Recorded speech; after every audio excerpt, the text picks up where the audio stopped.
Hey everybody, it's me, Jill, and welcome to Jill Informed. This is the recap of The Real Housewives of Salt Lake City, Season 4, Episode 6, Après Rumor. Well, we ended last week with Monica telling Angie K the rumor about her husband, Sean, being with other men. And even though we never saw Meredith tell Monica, on camera at least, Monica seems to be implying that she heard the rumor from Meredith. Now, I'm not defending Meredith here, so don't get me wrong, but she didn't tell Lisa or Whitney what the rumor was, just that there was a rumor out there. And Monica herself also said, the rumor's out there. She was surprised that Whitney hadn't heard it already. So Monica repeats the rumor for the first time, tells us what the rumor is, and she's making it appear as though it was Meredith who told it to her when she is retelling this to Angie K. Something about that bothers me. I just find it hard to believe that Meredith wouldn't tell Whitney or Lisa what the rumor was, just that she had heard something, yet she'll tell Monica exactly what she heard? Does she even know Monica that well? It's a little sus to me, that's all I'm saying. Anyway, we pick up this week with Angie having just heard it, and now she's storming off to go confront Meredith. She asks her to sit down, they go sit down somewhere quiet, and Angie says to her, "I'll get right to the point. It sounds like you're out there spreading rumors about my marriage and my husband." Now here comes Whitney and Monica to sit down and get in on all this. Meredith, "I don't know what you're talking about. There are rumors, but I haven't been spreading them. I've been told by the girls that you talked about my husband and other men." Meredith, "I'm not talking about your husband. Whitney, I've not told that to you, so I don't know what you're saying to her." Side note, Monica is behind Meredith eating rock candy now. Oh, Monica, you're a pretty girl. Don't eat your life away. Angie, "You've gone after every marriage in this group, when meanwhile, you're the only one spreading their legs outside of their marriage." Meredith, "We're done. Unless you can speak respectfully to me, we're done. I'm out of here." So she gets up and leaves. She goes to sit down with Lisa and Mary, and Lisa's like, "I'm glad we're all together." Meredith, she's fuming inside, but I don't think she wants to talk about it. I don't know. It was weird. She's just like, Lisa, "Yeah, so glad." Meredith. So Angie follows Meredith. She is tenacious. She is not going to let her get out of her grasp. She tells her, "Don't you turn your back on me. I'm not done talking to you. If you're going to spread rumors about my marriage, you're going to look me in the eye and address it." Now Heather goes up to where Whitney is sitting, and she's like, "What's going on?" Whitney, "It's so bad." Is it? You caused it. This right here, this is your work, Whitney. So Angie's on her feet and she asks Lisa, "Did you like it when she spread rumors about you giving blowjobs for jazz tickets?"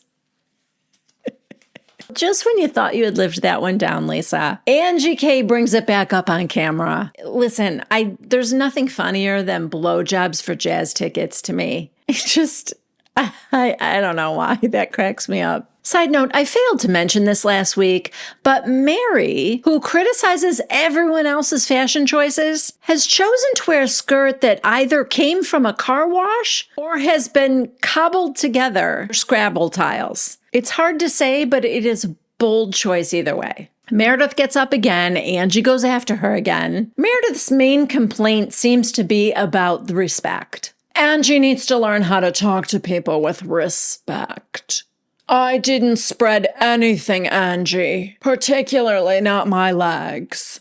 Monica sits down to fill Heather in now. She said that Angie's husband is f***ing men. I guess once you say it once on camera, it's just easy to keep saying it, because I think at this point, Monica's happy to oblige. In Lisa's confessional, she's like, "I can't believe Meredith is at it again." Now she wants Monica to tell her exactly what that rumor is. Monica, again, happy to repeat it, that Sean fucks men. And Lisa goes, "No, he does not." Monica now adds another little twist, that he has boyfriends all around the city bragging about their sex. Okay, well, you didn't say bragging before. That kind of changes things, right? Sean's looking a lot better now. I didn't know it was something to brag about before. Sean's probably like, oh, no, stop. Stop saying sex with me was great. In Mary's confessional, all she has to say is, I can't believe I wasted another outfit on this event. Like, where's the food? What are we eating? Such a hypocrite about the food. Lisa says, Monica, I have never heard that in my life. I swear on my kids. In Monica's confessional, she's like, everyone wants to pretend they never heard this. But all of these women here have heard about this, have talked about this, or have spread this. That's some fake shit.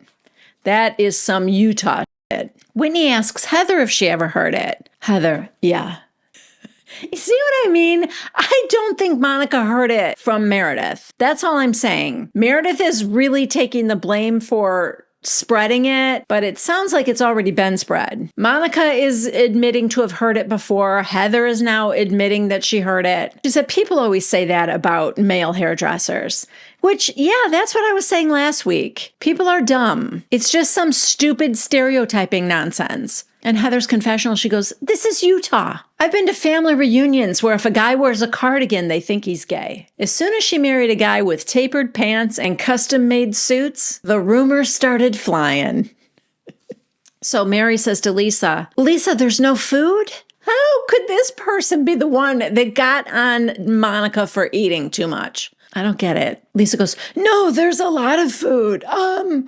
Let me see. Let me go find something. And Mary goes, oh, can you have them make me some to go? And Lisa's like, okay. Mary, leave and stop by McDonald's on your way home. What are you doing? So apparently she's having them like make some flatbread pizza for Mary. And Monica, now it's just Monica and Mary sitting there. And Monica goes, you know, a fresh pizza is what we could use right now. Mary, oh, you can order your own. I know you want to win her over, Monica, but she is not going to make this easy for you. Jeez. Mary, you are the worst. And of course, secretly the best, but she is the worst. Now she's like, what is taking him so long to get me a box? And the poor guy, the catering guy, comes back and he goes, we don't have any pizza boxes. I mean, Mary, you are at a party. This is not Giordano's. So he comes back with a box and she goes, why didn't you put it in there yourself? Apparently he's like just brought her the box for her to put her pizza in the box herself.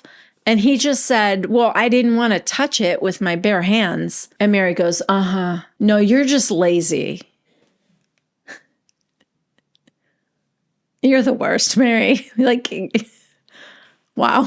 All right, so now I guess everybody's starting to leave. And Angie, as she's walking out the door, passes Meredith and says, I'm so sorry you're so miserable. And Meredith says, oh, I'm sorry for you, honey. The next day, we are at Angie's, and Sean is bringing her coffee.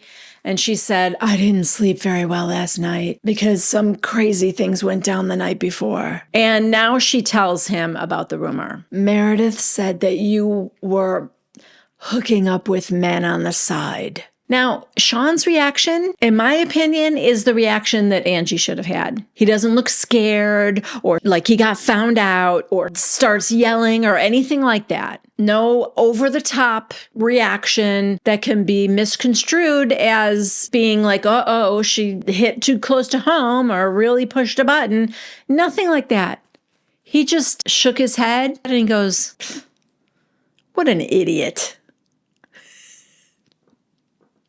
Yeah, that's it. That's all you have to say. I love it. So Angie's like, I know, because you're a hairdresser, you've had to listen to this kind of thing for 30 years now. And Sean goes, you know, bottom line, gay, straight, whatever. It's the adultery part that's bad. He's like, what did we do to this woman? Yeah, he's right. Except the rumor isn't that you committed adultery necessarily. Because supposedly, well, I guess technically it's adultery, but supposedly Angie's in on this whole scheme. Your marriage is supposedly a sham and that this is an arrangement you have with Angie. Why is nobody talking about that part? Probably because that part doesn't work for TV. That's my guess. We need that cheating element to make it juicy, right? Because if the consenting adults are all okay with it, that's boring. I mean, unconventional, sure, but it's not quite as scandalous as an affair. And with men, ooh, you know, like it's not as fun if we can't rock Angie's world with, you know,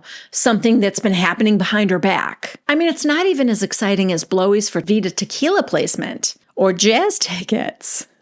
That's a lot more fun. I just pray that this scandal isn't what they try to carry the season with. I'm already bored. I want to know if Robert Jr. is married. That's the scandal I want to know about. And if so, why does he still live with his mom? I mean, not that I don't already know why. He can get whatever he wants. Okay, now Sean breaks down because he's afraid for when this gets back to their daughter, Electra. He's always tried to be her hero, and now he would hate if she would ever think that he would do something like that. And Angie's like, she's not going to think that. The way you're handling this, she's going to admire you even more. And then in Angie's confessional, she tells us that it's very dangerous to make these accusations of infidelity in the Greek community.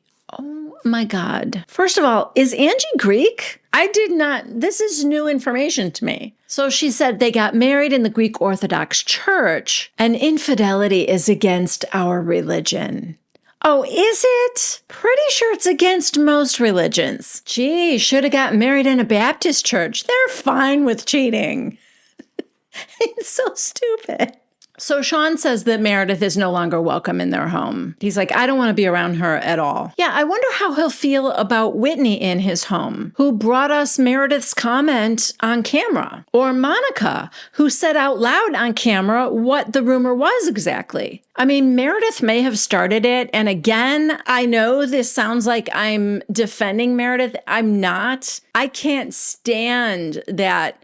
Well, I heard things about your marriage. I can't stand it. She's the one who, you know, season 1 or 2 didn't want people talking about her own marriage. So it's the same playbook for Meredith. I don't give her a pass. I don't like it. I think that's crappy to bring up that there was a rumor on camera and not say what it was. Like, I hate that. Teresa did that about the cheating rumor with Evan, you know, doing stuff like at the gym.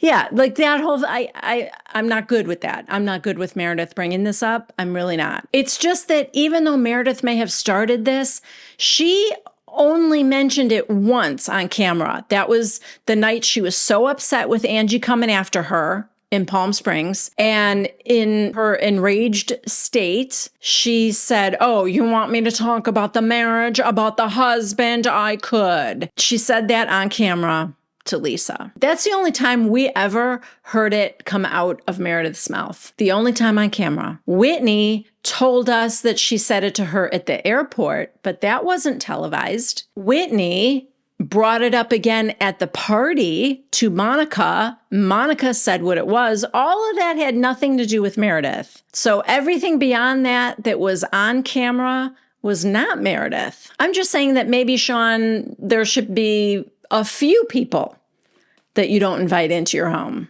All right, next we get a scene with Monica and her girls. It's just kind of like a day in the life of a single mom with 4 daughters, getting them ready. It's chaotic, gets them all into the car. There is one funny exchange, though, with one of her younger daughters. Apparently, she had said the B word, and Monica said, yeah, I heard you said the B word. Why did you say that? And Wesley said, it was an accident. I was supposed to say boner. The funniest part of this scene is her oldest daughter, who's like riding shotgun. When she hears her little sister say boner, she's like, what? Oh, God. It's hilarious. And then she's like, that's not a bad word. And they're like all telling her, yes, that's a bad word. And then the littlest one, who still like drinks from a baby bottle in her car seat, she goes, yeah, boner is a bad word. And her oldest daughter is just like, oh my God. It was cute. Oh, and ask and you shall receive. I was just talking about the fact that we never see Jack or Henry, Lisa and John's sons. And now we get a scene with Jack and Lisa. They're heading into a nail spa and they're getting pedicures. Lisa asks him, like, so what's going on with prom? Are you going? And he said, yes, I just asked a beautiful young lady last night. Huh? Lisa goes, did she say yes? No, because an 18-year-old guy just called her a beautiful young lady. That's weird, right? For an 18-year-old kid? I just asked a beautiful young lady. Ew. Anyway, she did say yes. And Lisa said, does she know you're going on a mission? And he nods yes. In Lisa's confessional, she said, a lot of parents in Utah will actually pay their kids to go on a mission or like blackmail them into going. Lisa tells Jack that when she told the ladies that he was going on a mission, that they were all very shocked. And that Heather was like, does he know it's going to be hard? And Jack just nodded his head yes, that he knows it's going to be hard. We see a flashback to Lisa's party where apparently she did tell Heather about it. And Heather asked her, if you could choose for him, would you tell him to go or not to go? Lisa just said, Heather, we have to table that for another day. So in her confessional, Lisa said, it's not any of Heather's business. It's not like he's doing something bad. He chose to serve a mission instead of like meth or like teenage pregnancies. What? I'm sorry. I love that those were his only three choices. I can see the high school counselor now. Okay, well, I know that you have said fudge college, so that's out. So your other choices are become addicted to or sell crystal meth, get a bunch of girls pregnant, or you could go on a mission for 2 years and spread the word about Jesus Christ of Latter-day Saints. Do any of those speak to you, Jack? Yeah, I mean, I guess if those are the choices, then yes, I'm glad he's doing a mission, but wow. So Lisa asks him, did you read the Book of Mormon? And he said he's reading it now. Yeah, I feel like you should read that before you go and spread the word, but anyway, he's reading it now. And according to Jack, it is action-packed. He said you could turn it into a movie and it would be like good. I mean, I feel like the same thing could be said for the Bible, like it being action-packed. There's a lot going on. I haven't read it cover to cover. Again, not a religious girl, but you know, I know enough to know that there are some like wild stories in there and it's been made into a lot of movies. So yeah, I don't deny that the Book of Mormon is also action-packed. In Lisa's confessional, she said, no, I haven't read it myself, but based on what I'm hearing, I kind of want to read it. She hears it's action-packed. Maybe she should just wait for the movie. She said, I'm shocked Jack read it before I did because I'm an avid reader. I feel like people who aren't avid readers are the only ones who call themselves avid readers. So I know so little about this religion, but Lisa says that she goes to church every Sunday, but the pretty buildings, the temples, you have to be worthy to go in them. Then she says something like, I don't feel like I'm worthy, maybe because I drink too much Diet Coke. And maybe some people don't feel worthy because they drink too much alcohol. Or they step outside of their marriage so they don't feel worthy. She kind of makes it sound like it's up to the person to decide whether they're worthy of going in the temple or not. I don't know that that's true. I feel like according to like Whitney and Heather, it seems like the church is pretty judgmental about whether you can go or whatever. But again, they were born into it and this is new for Lisa. I feel like Lisa is she from Chicago? I think she's like new to Utah and new to being a Mormon. Anyway, she assures Jack that John will be there with him if she's not. But because, you know, it's a lot of commitment, she said. So I don't think she's sure she wants to do that. She doesn't. She's not going to be there. She's like, I worry a lot about being a good mom, but like, clearly I am a good mom. If you made this decision. Yeah. She's literally taking credit for Jack making the decision to go on a mission when he hid it from her. And when he did tell her, she was like shaken by it. Jack's just like, no, the decision was all mine. That's why I didn't tell you. And she goes, I know. Then don't take credit for it. Okay, so next, Lisa and Whitney are visiting Angie just to check in on her because, it's rough having a rumor like that out there. In Lisa's confessional, she said, I was going through the same thing last year. I know how Angie feels, and I just wish someone would have checked on me. Instead, I had to just go to bed eating a burrito. Okay. Anyway, Angie tells them, I just told Sean last night, and he started crying because he's just thinking about how this is going to affect Elektra. He said, I work so hard to be her hero. I would never want her to think that I would do something like this. Lisa goes, I went through the same thing. Nobody believes this bullshit. Whitney. We all know where Sean sleeps at night. In bed with you and Elektra. And they laugh. Lisa said she's trying to have like a new friendship with Meredith again. So this is like awkward for her. But at the same time, it makes her kind of want to pump the brakes on starting this new friendship because this is exactly what Meredith did to her last year. She's like, take out Lisa's name, insert Angie's. Whitney's advice, don't feed into Meredith. It's not worth it. Lisa goes, why is Monica saying so much though? I don't know. Maybe because Whitney and you asked her to say exactly what the rumor was on camera. Whitney is actually feeling a little bit guilty, I think, because she knows she was the catalyst. She grabbed Monica at the party. She pulled her aside. She made her talk about this. And even when they met for lunch and they at that bar, Whitney brought it up there to Monica and she said, I don't want to be the one to tell Angie. So Whitney almost, at this point, almost has more to do with it than Meredith does. So yeah, she's got a little tiny bit of a conscience because she said, I felt like Monica heard the rumor and was like, I want to be a good friend to Angie. Which, you guys, if you remember, those were Whitney's words to Monica. She's here. She's our friend. I feel like we should tell her. If it were me, I would want to know. And Monica's like, yeah, I would want to know too. Lisa's not having it though.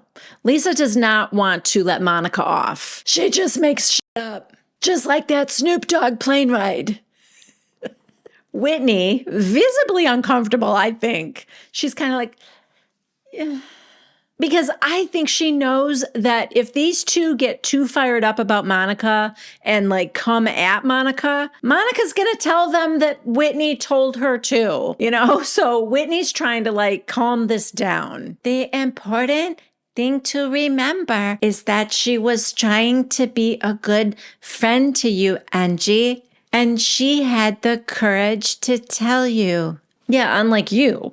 So now they move on to Heather and Jack's mission. Lisa tells them that she told Heather, you're the last one to know, but this is a positive thing for Jack. And she's like, I don't need to argue with Heather about it. So Angie says, after Palm Springs, I've seen a different side to Heather, and she invited me to her house. So then we get a flashback to a week ago.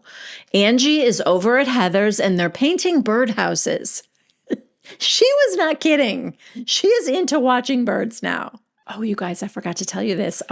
So we have, I think they've all left for the year, unfortunately, but we have some hummingbird feeders in our backyard and they were like crazy this summer. We just had a bunch of them flying around. I think we had like 5 or 6 of them and it was just fun watching them all summer. So a couple of times I have posted on Instagram, if you guys follow me there at Jill Informed, I have posted pictures there. Anyway, I posted this little video of the hummingbirds and I said something like, I don't remember, something stupid like, oh, wait, am I turning into Heather Gay? And I tagged her and she responded. She said, "Welcome to my world."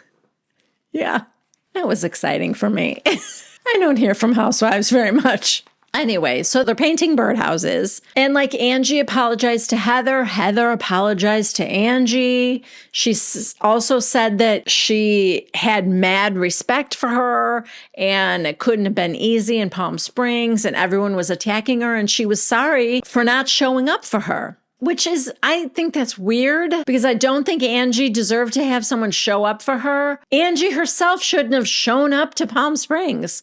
She wasn't invited. That could have been something they dealt with later, but whatever. So Angie says, I was honored to be invited to her home because you didn't have to crash it. It's fun to be invited places, isn't it, Angie? It's kind of different for you.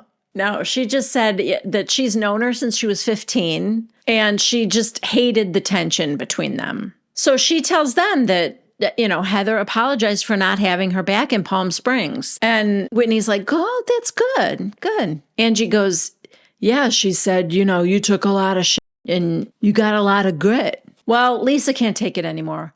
Oh my God. She never gave that to me. You're lucky. I'm happy for you. But she has never done that for me. I am literally really triggered right now. Because where was this friendship for me last year? This is fucking bullshit.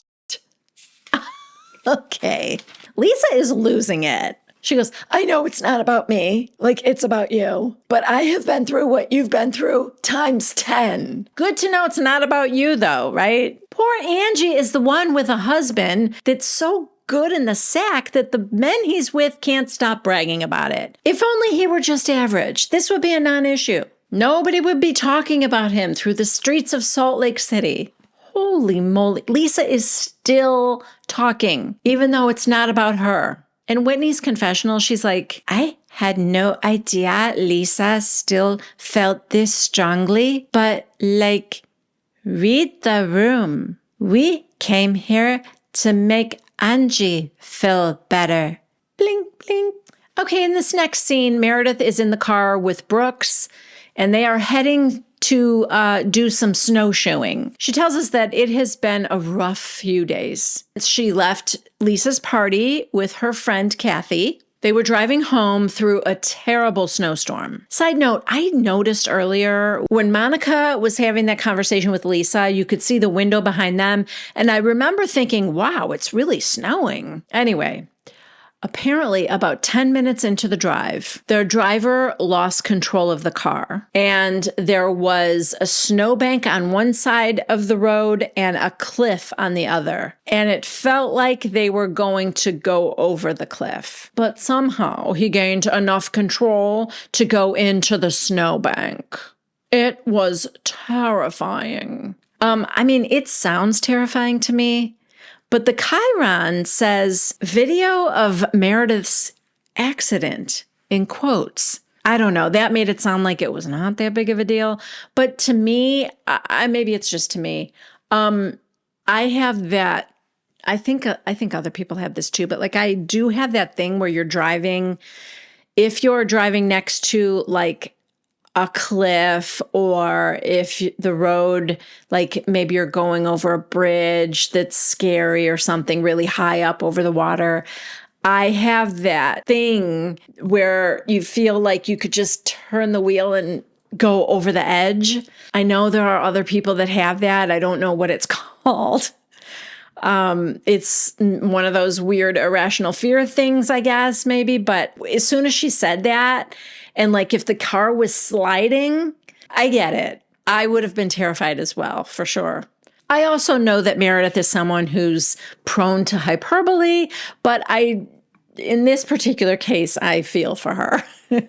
I don't know. There's a stupid little conversation about Brooks's dating life. He was in a long-term relationship that ended. He doesn't want anything serious now. He's just his typical snarky self. Not that we would want Brooks to be any other way, but, there's a lot of that kind of, Brooks attitude going on there. I guess Meredith has been invited to speak at the GLAAD Awards, or she's been invited. I don't know if she was invited to be a speaker, maybe a presenter. I don't know. I wasn't paying that much attention. In any case, she just said, if you do have someone, I hope that you would bring him. And Brooks is like, congratulations. Most supportive mom I know. Side note, I want to make fun of Brooks driving in his ski goggles, but it's almost like a whiteout. There's snow on the ground. The sky looks white. It's just white wherever you look. And I'm thinking it's probably smart. Oh my God. Okay. Meredith just said, I like that you're wearing your ski goggles as sunglasses. Brooks, thanks. I like that you're wearing a 40-inch ponytail to go snowshoeing. She does have a pretty long hairpiece in. Next, Monica is in the car with her mother and her Nana, and they're taking her Nana to the senior center. Yeah, they're playing a card game. And then Monica and her mom have a terrible, horrible conversation. I don't like it. It feels genuine. I'll give it that, but it's really uncomfortable. And not like a fun conversation either. Monica's mother tells her that she had a date with this guy and he asked her to go away for the weekend. And Monica goes, oh, how was that? And she goes, well, he ghosted me. Monica, what did you do? You must have done something. And she goes, I did. I told him that even though I'm not still a Mormon, I'm celibate. Then she said, do you consider yourself Mormon? And Monica said, not really. I struggle with that. And she said, do you want to raise the girls in the church? Because they need Jesus and they need structure and they need prayer. And Monica goes, that's funny because when you left the church, you told me you were sorry that you raised me in the church. And her mom goes, I don't remember that. Monica, that's interesting because I will never forget it. It gets into this like, who's a worse mother kind of a thing. And then her mom is like, all right, this is not we're not one-upping each other here. I'm your mother. We're not equals. Like she wants some respect. And she's like, we need boundaries. Monica, okay, let's talk about boundaries then. You want to talk about boundaries? You can't just walk into my house. And her mom goes, I knock, nobody answers. So she just walks in. Monica's like, I could be on the couch having sex, 69 on the couch, and you would just walk in and see that, and we would never be the same again.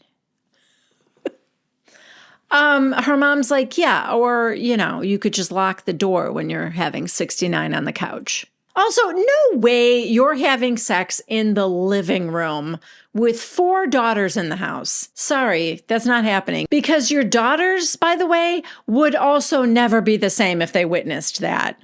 And then the other thing she says to her mom is also then make sure you hang up the phone before you talk trash about me. And her mom goes, well, I didn't know you were still on the line.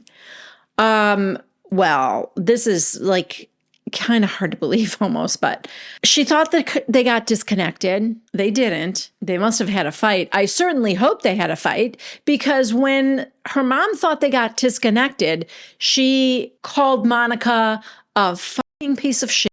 I hate your fucking guts. You fucking bitch. I fucking can't stand you. What? Her mom said that about her? That's horrible. Nana from the next table over, of course, heard her saying this. Nikki, you don't talk dirty in this place. No talk dirty.